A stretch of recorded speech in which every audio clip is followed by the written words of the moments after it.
We need to be very clear to preach Jesus Christ to a broken world. As I say, it's the most important thing you can do. What is the second most important thing you can do? To make sure you can do the first thing.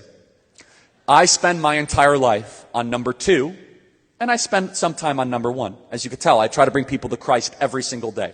But here is where things are changing, and I want the church to adjust with it. And I want the Christian community to adjust with it. We were told you can never talk about politics because it will turn people off and they won't come to church and they won't come back. What if I told you it might be the opposite? What if you start making sense? Like saying, yeah, you're not allowed to cut off the genitalia of my 14-year-old son. Or maybe we should have a border. Or very basic things. And all of a sudden they say, where are you getting that from? Once people start drinking from the streams of liberty, they're going to want to find its source. And liberty is not man's idea, it's God's idea.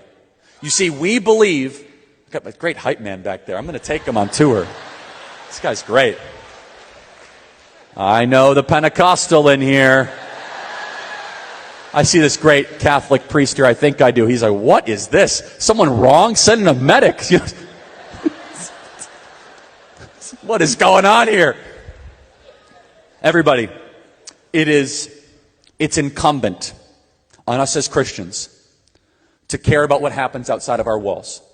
The most important thing is leading people to Jesus. I'll say that once, I'll say it 100 times. You should also care about what your city council does. You should care about what your town council does. You should care about what your member of Congress does. You should make the entire world look more like Jesus on earth as it is in heaven. And we're going to fail. We're going to fall short of the standard. But this beautiful country that we enjoy, that we appreciate, you know why it was formed?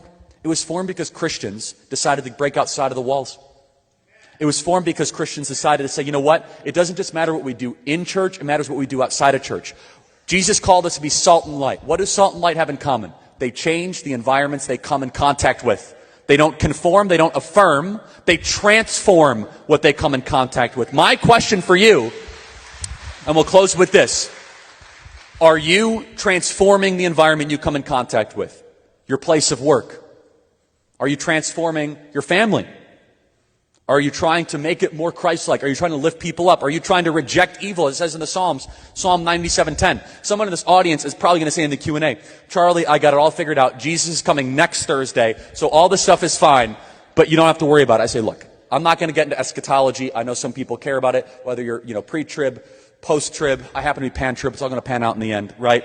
I'm going to be on the welcoming committee, I'm going to be on the welcoming committee, not the planning committee. That's fine. The point is this. What do you want to be caught doing upon Jesus' return? Do not allow eschatology to be an excuse for you not to fight evil. Do not allow the signs of the times for you to be paralyzed, static, to not engage in the culture. We are living through this amazing moment. God spared this nation, I believe, last November from over the abyss. I really believe that. We are in this time where we as Christians have a mojo about ourselves that I have not had my entire life. The most popular music in America is Christian music. Forrest Frank is filling out major stadiums across America. We are seeing young people on campuses come towards Christ. And now it's us. We must meet them, not with a watered-down, happy-go-lucky, you can come as, you can keep on going as you are. No. We must challenge people to be greater, to reach higher, to be biblical, to be Christ-like. And I'm telling you, this generation cannot just be the most conservative generation, but the most Christian generation as we continue to be salt and light in every single walk of our life.